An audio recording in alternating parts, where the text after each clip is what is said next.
So Ranveer, the most popular podcaster, YouTuber in India, 500 plus guests across wide variety of subjects and even more episodes from Tantra to Bollywood to sports to fitness to everything.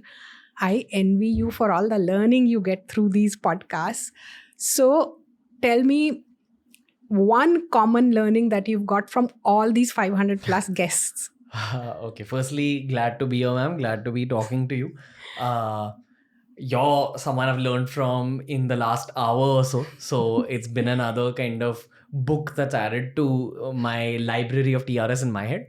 The common learning that I've seen in everyone is that to some degree, no one's truly happy, including the monks. That's been my common learning. And I think that's had a huge role to play in me shifting my own purpose and life goals.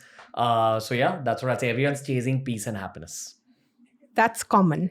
Yeah, Okay. that's not what you would assume when you're beginning your own career and when you see your cricket idols or your Right. favorite film stars Right. on screens. You'd imagine that their life is perfect, but the truth is that no one's life is perfect. If it was perfect, they would not be here. Yeah. You know, it again reminds me of a Kabir doha, or rather a bhajan, which says, Puri bhai re phir kya tole. It says, only when you are not complete that you keep measuring yourself. Once you are complete, there is no need to measure. Yeah. You know, when you are happy, you just give credit to everybody else when you're completely happy. If you're not, you keep finding faults here and there and doing that. So great. I'm very happy to learn that. So tell me, how do you balance very, very frivolous, glamorous people and very, very big intellectuals? How do you balance the two? I have started getting extremely selective with who I bring on the show. That's, I think, a first step in terms of balance. This is year 4 and only probably in the last 1 year have we really figured that, okay, now audiences mostly want the intellectual people. So even when it comes to world of glamour, we filter out a lot of potential options for the show. We're not ready to bring on people easily. I think that's one part of the answer. And two, I think honestly, I mean, the cliched answer here is that everyone is a guru. Everyone has something to share. So that's the answer I wish to give. But the truth is that even I don't enjoy shallow conversation.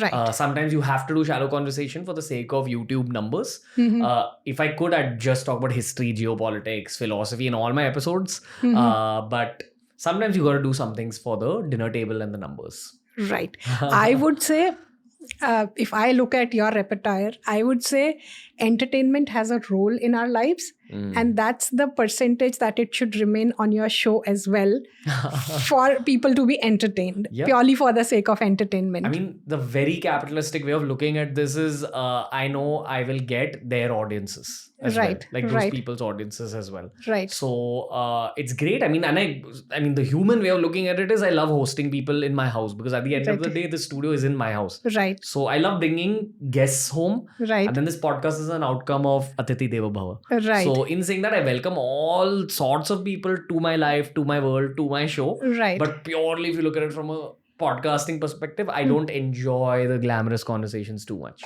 Right. That's your own growth curve. Yeah, maybe. Yeah. And what you say, it reminds me of one post I had written some time ago. It says, you know, there are times when you travel to the world and there are times when you let the world travel to you. And when you open your heart and home to anybody. I don't know if you've been a part of Couchsurfing community. I've been a part of that community. And you just let your homes open for absolute strangers, no commerce involved whatsoever. And that's the true Atithi Devo Bhava. Not when you know me, who I am, and then invite home. That's Abhyagat, not Atithi. Okay, wow. Atithi is a Tithi, the one who comes without a date or without an appointment. Got it. The one who comes with appointment, they also deserve your respect, but they are, that's like Abhyagat is the word for that. Got it. Okay. So anyway, so what have you learned from these frivolous conversations? That there's a lot of luck involved when it comes to the world of fame heavily. I think everyone you meet is relatively the same amount of hardworking after a point. So it's not like someone's more hardworking than the others. There is a large effect of destiny or circumstance in their lives as well. Which, when you look at from a slightly spiritual perspective, it probably makes you think that, okay, even these souls have probably done some extremely good stuff in their own past journeys Right. in order to gain this. So there was definitely a part of me that used to look at them as, why is this person famous? And now I've started to realize, oh, you can't question these things because, like, it's probably a gift of God in their life, which is coming as an outcome of something they've done in the past. Right. Did that answer your question? Yes, in a way. Okay. In a way. So I also want to know how do you prepare yourself for subjects that you probably know next to nothing about? Yeah, having a lot of conversations with my peers, that's one. I think fortunately the only subject I don't know too much about now is a lot of national politics and national policy, because it's the subject that I'm least interested in, honestly. I find those conversations to be slightly boring because you're talking about things that have happened in the last month or the last 2 months. And I understand that it's important, and I know enough as a responsible civilian in India to hold conversation, but I don't wish to know the depths of it, honestly. It's not going to make a difference to my life a year from now, 2 years from now. So especially for those conversations where I feel the most out of my comfort zone, that's where I put actually most of my time in before the podcast. Okay. So if it's all the spiritual conversations and the geopolitics and all, these are subjects I enjoy. So I don't really have to prep for these. These have to just talk about my own thoughts on it. But those conversations where it's subjects I don't love, there is a lot of prep time. I would also say some of the glamour conversations are things I'm include guests that I don't know much about. So I have to prep for those. Okay. Yeah. But how do you prepare? I mean, that's my question. How do you do? You read up on the internet. That's the first step. You ask a lot of different people from different walks of life what they think of that particular guest or that particular subject. So you try forming a well-rounded opinion. So say if it's politics, I'll ensure I talk to a hardcore right person and a hardcore left person, and then someone who I believe is sort of centrist. Then I'll read about the subject myself, and I'll try like narrowing down on how I want to take that conversation forward. You create a conversation arc. I just try gaining knowledge about the subject, and then I always pretend that these mics, the lights, the cameras don't exist, and this is the conversation I would have probably had at a party with if I met the person. I think that what people fail to understand about podcasting is how much of a comfort angle is involved, how much of a human angle is involved, because a lot of people believe that podcasting is as simple as you get a great guest and that's it. It's not as simple as that. Like there is a lot more to it. So my main goal is always to make my guests feel extremely comfortable. They should feel like they're very safe. And that's when the conversation actually becomes richer and more nuanced. Right. And also comfort brings in the deeper answers for conversations that have a deeper level, Possibly. Yeah. But how much is your audience in your mind when you frame your questions? There are 4 or 5 questions that I always keep from an audience perspective, because that's just how YouTube works. You have to respond to your comment sections. Right. You have to respond to the data that's being thrown your way. So a lot of the questions are very audience centric. So I keep up with my comment sections very heavily on Instagram, on YouTube. I try understanding what people liked about each episode. I think this is one of those industries which is like kind of a chef's job. So you have to constantly ask your restaurant customer, hey, did you like this? Did you like that? What can I change in this? Right. So it gets built up over time. And I still look at this process as sort of just in its initial stages. I think podcasting is going to keep growing in this country. Right. At least Hindi podcasting. I don't know about English, but definitely regional podcasting will grow a lot. So we're just at our early stages. Okay. No, so my question was, when you're asking me questions as your guest, Sure. How much are you thinking from how much is your own quest and how much is the quest of an average audience? Fortunately, I think often they match, because I'm also technically an audience member to my own content. Like I'm hosting people and talking about things that I actually am interested in, mostly. Like 95% of the podcasts we do are things I'm actually interested in. So I think the commercial YouTuber, mainstream YouTuber way of looking at this is every question is an audience question. So almost all of it is actually for the audiences. But at some point in those deep conversations, you end up asking your own stuff. If you're talking to a monk who's opening up so much to you, you will ask your own questions. Right. And I think when you actually ask questions which are from the deep corners of your heart, there are audience members who will always relate to you. I'll tell you why I asked you this question. And in my conversation with you, I told you that, all our scriptures are in a dialogue form, in a conversation form. Right. And I found this amazing that there's a question that one person asks and the other person answers. Usually somebody who's a guru or a higher up in the hierarchy. They answer the question and then they reach a level where they stop and the next question comes. And that question is exactly the question you as a reader have in mind. So I think whoever has written them had this great ability to know that this would eventually lead to this question, this would lead to this question. And through these questions, we are covering the whole subject. Right. So I am trying to see, is that art coming in your conversations as well? I think even if it's coming up in my conversations, I'm not fully aware of it. Yeah. Maybe it's happening on a slightly deeper level. Maybe you'll start observing now. This has been something I've thought about earlier, that how am I, because a friend of mine, it was John Abraham who told me the same thing. He said he watches the show because I ask intuitive questions. And that's the first time someone had told me that. So I said, what do you even mean? So he's like, exactly what I'm thinking you end up asking. Right. So I thought about this back then, but eventually now I've realized that I'm doing so many podcasts that I can't pay too much attention to how I am thinking, because during the show, I'm keeping a track of my guest, but I'm also keeping a track of the content. Now if I start keeping a track of how I am thinking, it's going to be too much bandwidth. I mean, I assume that with so many conversation, that has become a intuitive process for you, rather than a conscious process. Yeah, anything for the views. Like at the end of the day, I know the questions that'll get the views. I know the topics that will generate a buzz on the internet. Right. But I also see somehow you started with a very entertainment oriented in whichever way. It could be sports, it could be Bollywood, it could be general curiosity, and you're you are meandering into a intellectual space, which is not what would have got you audience in the first place.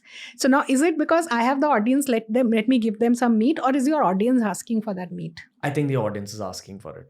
Okay. Yeah. And if they were not asking for it, I wouldn't have gone down this road. Okay. And then, therefore, I'm evolving due to my audience. But I'll give you another. Or you are co-evolving. I mean, this is how I look at it. When you're working for someone, they're your boss, and you got to listen to them. If you are the founder of an organization, you are actually employed by all the customers of your organization. True, very true. So you're basically an outcome of what the audience wishes for, which is the reason I've gotten into all these subjects. Like, I don't want to talk about politics or national policy myself, but my audience wants me to talk about it. Okay. So I feel I'm capitalistic enough to listen to them. Okay. Yeah. So you are pretty much driven by the audience. Yeah, the audience. And then I'm blessed that they drive me towards spiritual conversation mostly. Right. So that's great for me. So do you think there is a void for genuine conversations around spirituality? Like, is there a lack of them? No. I think no, not in 2023. No. So there is a lot of spiritual content online. Content is there, but conversations, I am not too sure. I personally don't feel that. Maybe that's my content creator bias. Like, I've been in some conversations which have been extremely vulnerable from both sides. And I think that's what constitutes a genuine spiritual conversation. At least that's how I look at it.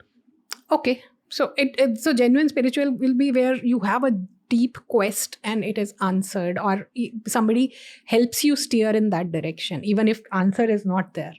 Yeah, maybe. I mean, like, see, I enjoy the spiritual conversations a lot. I guess that is equivalent to me having a deep quest. Okay. Because how else could you define a deep quest? Yes. No. So I'm not talking about your show. Your show is obviously steering towards that, or at least capturing that slice of our life. But I'm saying in general, in the digital content, specifically in India, do you think these deep dive conversations are missing? Or there's a space for more such conversations? There's a space for more conversations for sure in regional languages. That's one thing I'll highlight again. But India's changing very rapidly, and I see people creating more spiritual content and consuming more spiritual content, which is great. Okay. Yeah. Okay. So again, coming back to which is the guest you've learned the most from? Our common friend Rajashi Nandi is like Right. right up there. Right. See, I think learned the most from is also an outcome of the total quantity of hours I've spoken to people. I effectively. understand that. It is also a function of where you are. Yeah. It's also, if you are in the same space as the guest, you know much more. Yeah. So that I understand. So this is more for Ranveer, the question. So not for your audience. So apart from Rajeshri Nandi, I know you've learned a lot from him. Abhijit Chawda is another one right up there. Right. Again, due to the fact that, okay, so these guys, both these people are also bros of mine. Like I chill with them, I go out for dinner with them. Right. I'll talk to them about a lot more stuff than their subject matter. Right. And that kind of brotherhood also teaches you certain things. A lot of things. So both these guys, even beyond the show, I'd probably say I've spent the most time with these two guys and I've learned the most due to that time spent. Right. Yeah. But in terms of... They're like your biradari. Yeah. I'm sure that word biradari and brotherhood comes out of some same root word. Right. In terms of shifts, like mindset shifts, I've only done 2 episodes with her, but BK Shivani was one person where the first time she met me, there was a shift. The second time she met me, there was another shift. So she's also right up there, but for different reasons. I won't say she's a part of my brotherhood, but that's okay. That's okay. It's just sometimes you get sent that. Yeah, like I said, there are different ways you connect with people. With some people, with some you parent, for some you become a child, some we friends, some just to connect. So there are different ways we connect with each other as well. Yeah. Right. And any episode you wish you had not done. You don't need to name, but last year we had 24 unreleased episodes, like after being recorded. Wow. All of those 24. Okay, so you do that as well. If it's just not hit the mark, we apologize to that guest and we're like, hit sorry. The mark as in terms of content or in terms of viewership? Or you don't publish at all? Yeah, we don't publish at all because we know it's shit content. Sorry for the language. That's okay. That's okay. Like, but we know it's like not great content. Like, one person had come on the show and just cried about his whole life for like 2.5 hours. Didn't let me speak, didn't let me interject. And it's like, because he's being so vulnerable, I can't even stop him. Because I'm like, okay, cry if you want. The thing is, this room which we record in has very dense energy. So it brings out all sorts of things from people. Right. But don't use my show as your therapist's room. I'm not a therapist. Right. So that's happened a few times. In fact, I noticed that, of the content you published, of course, that you don't get into the personal stories too much. Not that, personal in the sense, personal sob stories, let me say.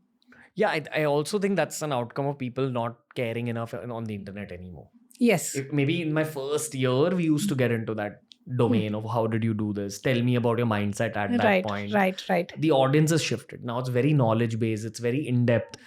People care very less about other human beings unless they truly idolize that person. So if it's a cricketer I'm bringing on the show, I will get personal. But everyone other than cricketers, not really. No, true. Yeah. So Bollywood people will anyway always have a sob story to tell. I think Bollywood, because of the nature of fame, it's already out there. People know about everyone's stories. Now people are looking forward to their opinions and mindsets. Okay. Yeah. Right. The audience has become futuristic. Okay. In fact, that's a very interesting point that you bring, that the audience is now looking for genuine knowledge instead of something that only entertains. Also, genuine personality expressed through opinions. Right. Like, people want to know your political opinion. People want to know what you think about India on a global scale. Right. Yeah. And also the fact that there's so much knowledge available, people can verify a lot of things and people can read into personalities that you are genuine, not genuine. Honestly, sometimes, I don't have a great following, but I can, people people who follow you on social media can read you like a book. Yeah. I have seen people fighting with other people saying that I know she will never consume non-veg. I know she will never consume this. I said, I've never said this publicly, but they've somehow found it out from this thing. So I guess there is a lot of validation, verification that is happening online. So unless you are, and that genuinity comes in a conversation. For 2 hours, you cannot, unless you are a professional actor, you cannot put on that show. Yeah. Exactly. I think even professional actors, they break at the 1 hour mark. Okay, that's a good learning. Professional actors. What have you learned from sports persons? Because they have a very, very they do a lot of work behind the scene which is not visible. Yeah. Usually, what you know about the personalities is what you see on the field. Right. But the truth is, even the most casual looking folks amongst them are very kind of killer instinct oriented individuals. They've all got that killer instinct to be able to reach the top. And I would argue that many of them are suffering in a very unique way. I think the process of physical sport for a grown adult post the age of 18, when it's your career, when it's an art form that puts food on the table for your family, it can create suffering in many ways.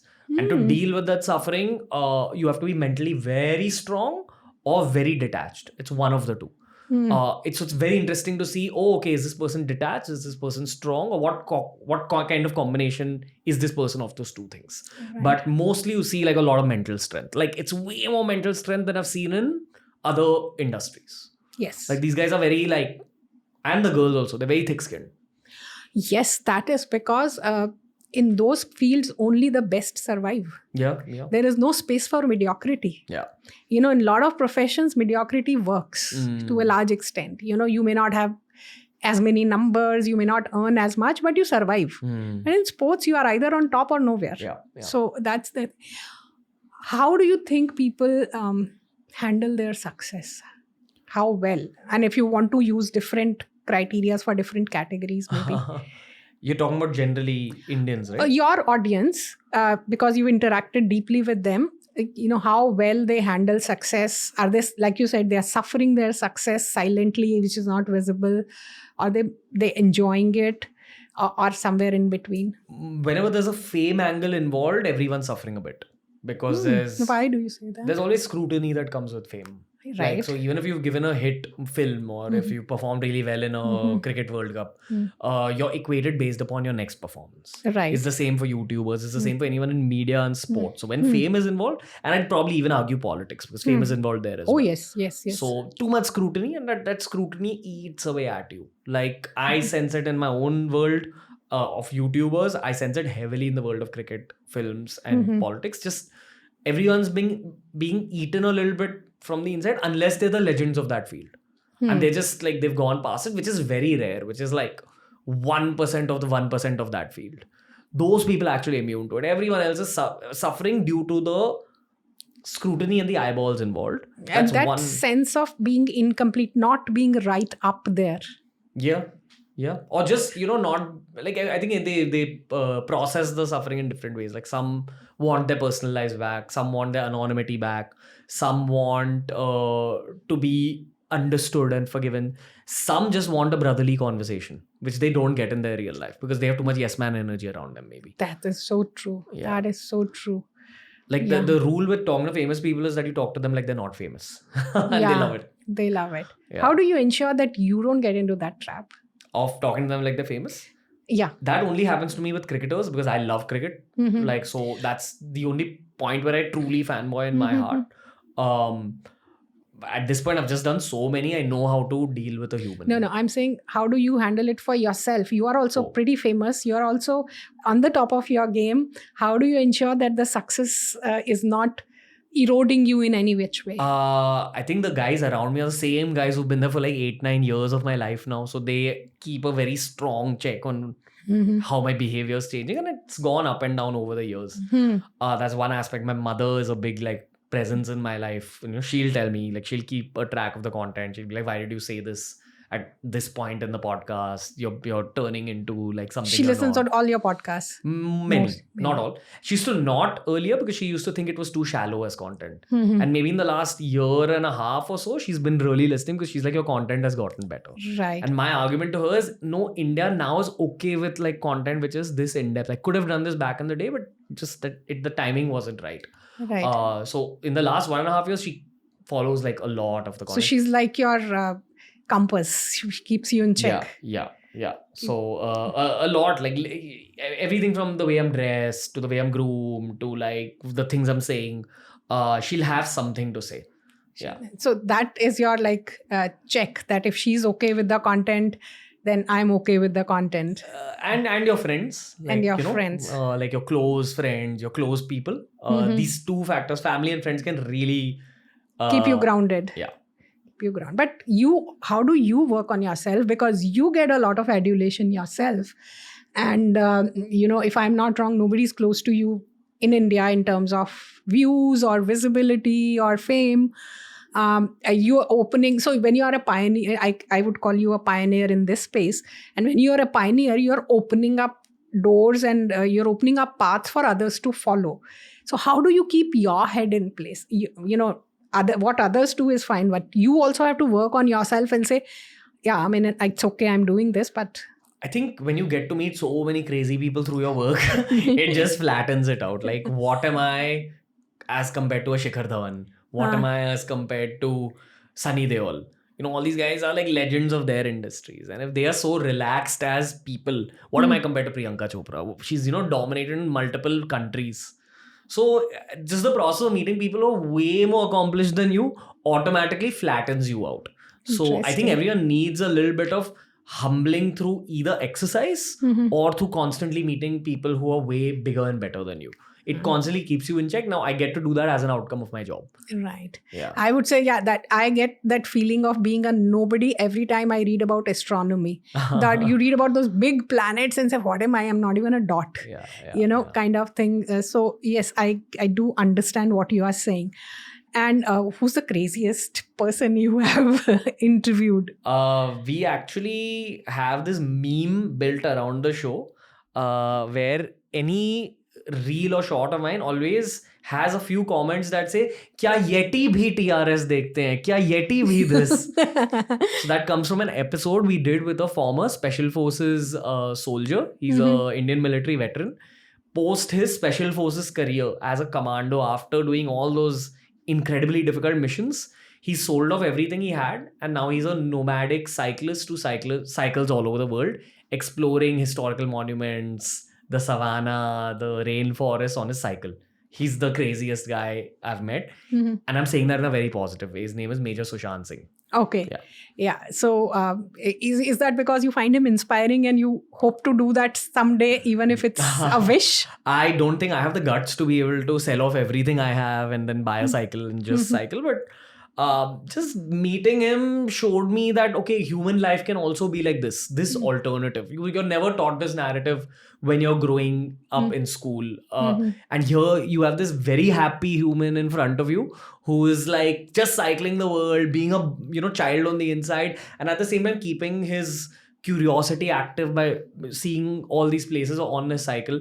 I thought that was fascinating. And he had a lot of stories, of course. So he gave us 3 super hit podcasts. The third of which was about a trek he had in Nepal where they spotted Yeti footprints, which blew up, which is why the meme. So I'm happy for that meme to be attached to my show. If it's actually about this crazy human that I've met. Okay. Very interesting. I mean, you meet so many inspiring people.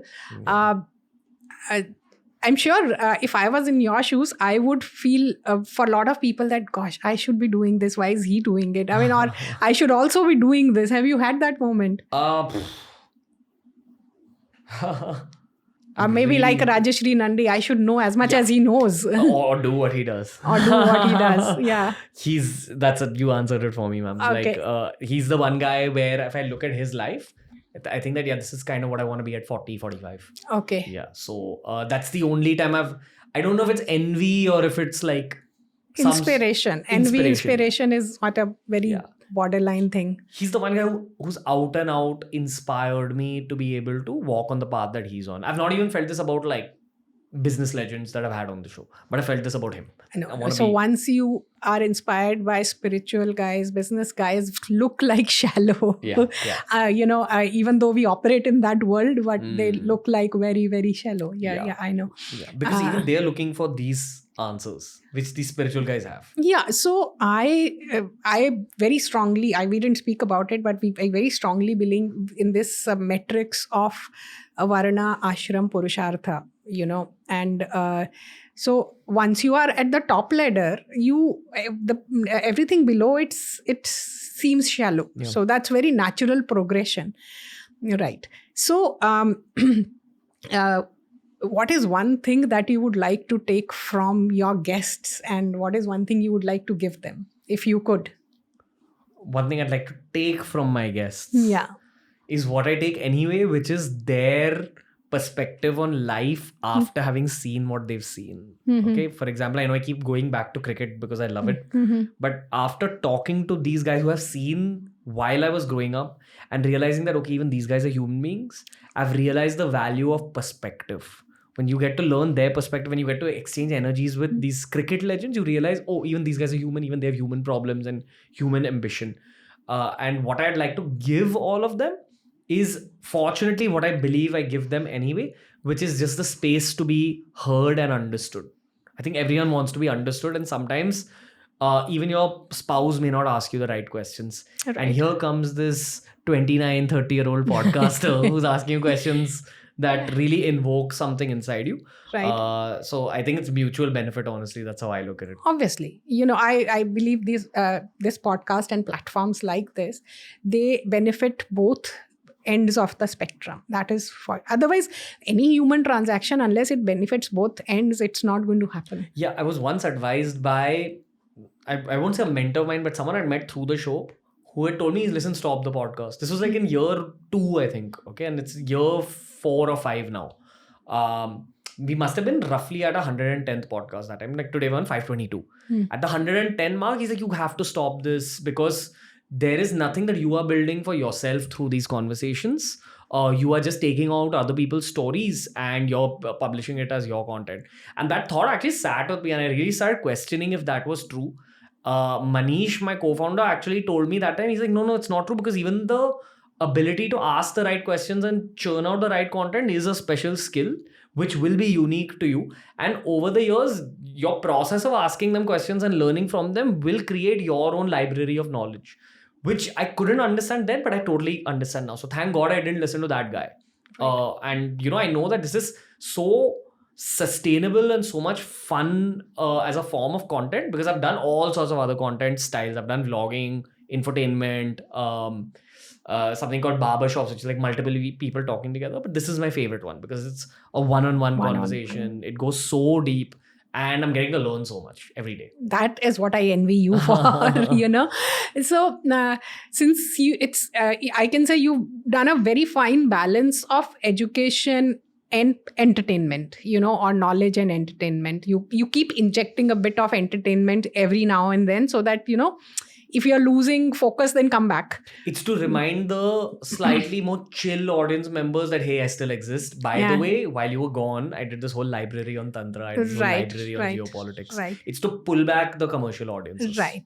So tell me, since you are in this ocean of knowledge, what are the few things that you think our Indian education system should have taught us and did not teach us? Because most of these conversations are around the subjects which we don't touch in our education system, mostly. Yeah. I'll also reference something that I know that international boards in India have been teaching kids. There is an out-and-out subject called design thinking and an out-and-out subject called critical thinking. Just these two things. I feel this is the core of every other subject. Right. Even when it comes to the podcast, I feel the reason I started the show was because I ran out of English content to make. So I hadn't run out of Hindi content, because at that point, the Hindi audiences wanted to learn a lot more basic stuff. So I had a huge library of Hindi content. But in terms of my content for my English audiences, I was completely dried up. And then I started this whole podcasting journey just to sustain my channel. And I realized, okay, now I've refilled my bucket full of knowledge. So it came out of a place of just asking the right questions, which when you go one layer deep comes out of a place of critical thinking and design thinking. So those were the only two things I had. And you can build out anything that you actually wish to build out, or you can learn anything you wish to learn through these two skills. So these are the two skills that we should have as out and out subjects. Also, curiosity, genuine curiosity. Yeah. I for me personally, I look at it as a subset of critical thinking. Is it? Or is your curiosity leading to, then you frame using design thinking and critical thinking? You have a genuine curiosity, and then how do I frame a question? How do I frame a set of questions? And how do I design my language to get to convey what exactly I want to convey?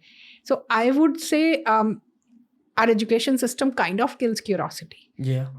It kills the curiosity at its base, and then you keep working throughout your life to regain that curiosity. Yeah. I do believe that. I mean, I would like to believe that it's changing now. Yeah. Like with the newer generations of Right. teachers as well as kids. Right. Like I know some of the teachers who have met at events are younger than me. So I find that weird, firstly. But secondly, Yeah. like I see how the mindset is different. Right. Like I remember being in a coding class in engineering college. And I was actually starting to like my first class because I'd always thought that, hey, coding's not for me. It's just not my subject. But that was an outcome of not having the right teachers teach me coding. I'd finally found a professor who I enjoyed learning coding from. So in his first class, at the end of it, I didn't understand something he was saying. So I put my hand up and I asked the question. Now it turned out that question that I was asking was something he had mentioned at the start of the class. Okay. So instead of answering that question, he made fun of me. And then once again, I realized, now I've disconnected from this coach because I won't have the guts to ask him any more of my questions. That's what definitely has happened to me a lot through engineering college, through junior college, to some degree through school as well. And I hope that changes, that Right. you should be given room to ask the stupid questions, Right. which is what I do on the show as well. Like one of the criticisms that TRS gets is, hey, sometimes your questions can be too basic, but that's totally on purpose. That's okay. It's very important to boil things down to the basics and then build up from there. Yeah. So one of the disadvantages of broadcast, this is a broadcast platform in a way, is that you are assuming a level of knowledge. Yeah. While your audience, for some, it may be frivolous and for some, it may be too deep. Yeah.